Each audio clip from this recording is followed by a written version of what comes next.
Peace. Dr. Shi here. Let's talk about cities.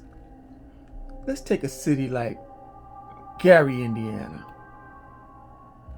Gary, Indiana was named after a lawyer, Eugene Gary. He was a lawyer for the U.S. Steel Corporation. And this city was designed as Gary, Indiana was designed as a company city for the U.S. Steel Corporation, literally. The reason for Gary, Indiana is steel manufacturing. Steel manufacturing has left Gary in the 80s. They started leaving in the 70s. Around the time their first black mayor got elected in 68, Richard Hatcher, the steel mills was on their way out.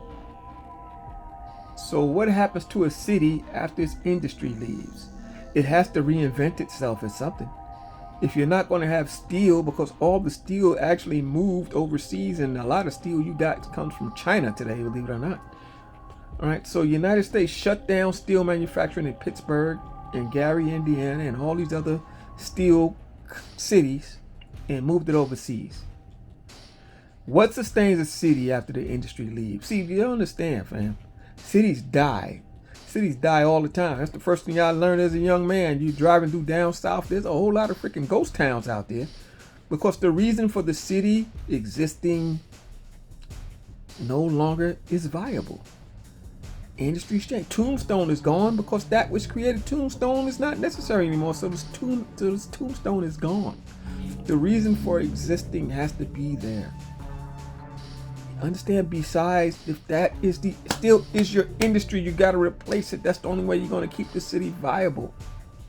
You lose 61% of your population, you're losing your tax base, you're losing the money to keep the city functioning. That means that your infrastructure is aging, but nobody's there. You don't have the money to do the maintenance. If you want to do maintenance on your infrastructure, you got to go beg the governor of the state.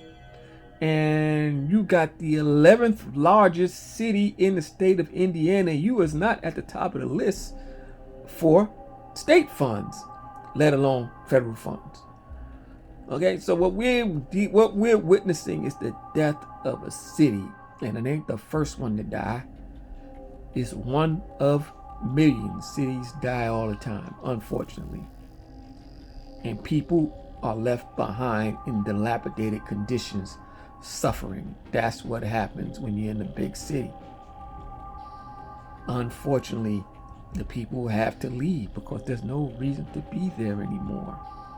You understand, fam? You can blame who you want to blame. You ain't going to stop the decline of a city unless you replace its income generating possibilities, tax generating possibilities. Poor people don't make enough money to save a city. That's a town. Gary is a city. So it's unfortunate that the infrastructure is falling apart, but it's been falling apart. This is just the results of a long decline and the death of a city. They don't call it the Rust Belt for no reason. It's the Rust Belt for a reason. All the infrastructure, all the industry that was out there is lying in ruin because the companies have packed up and gone, and all that's left is the rust. And the rust is history. Peace. Dr. She's out.